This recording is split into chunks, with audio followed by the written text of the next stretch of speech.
as lieutenant governor. You're running for a seat that could decide the balance of power in Washington. What qualifies you to be a U.S. Senator? You have 60 seconds. Hi, good night, everybody.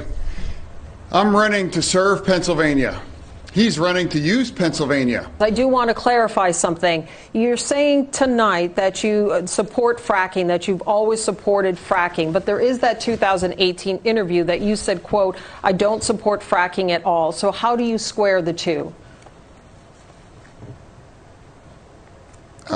I do support fracking, and I support fracking, and I stand and I do support fracking. Mr. Fetterman, you are first, 90 seconds. Once again, I would just like to say that my campaign is all about fighting for anyone in Pennsylvania that ever got knocked down, that had to get back up again. You know, I'm also fighting for any forgotten community all across Pennsylvania that ever got knocked down, that had to be made to get back up. You know, I've made my entire career dedicating to those kinds of pursuits. I started as a GED instructor back in Braddock over 20 years ago because I believe it's about serving Pennsylvania, not about using Pennsylvania for their own end interests as well. To me, careers are revealed by your real underlying values, and my values have always been about fighting for forgotten communities all across Pennsylvania. All right. Thank you, Mr. Fetterman. Ability of states to do what they wish to do. The abortion decision should be left up to states, and specifically when John Fetterman... You roll with Doug Mastriano. John, when I'm done, John, you'll have your turn, John. One moment, Mr. Fetterman. Continue, Mr. State has broken the law, we believe. John Fetterman took a shotgun, chased an unarmed African-American man, and put the gun, apparently, according to that man, to his chest. John, you weren't pulled over by the police.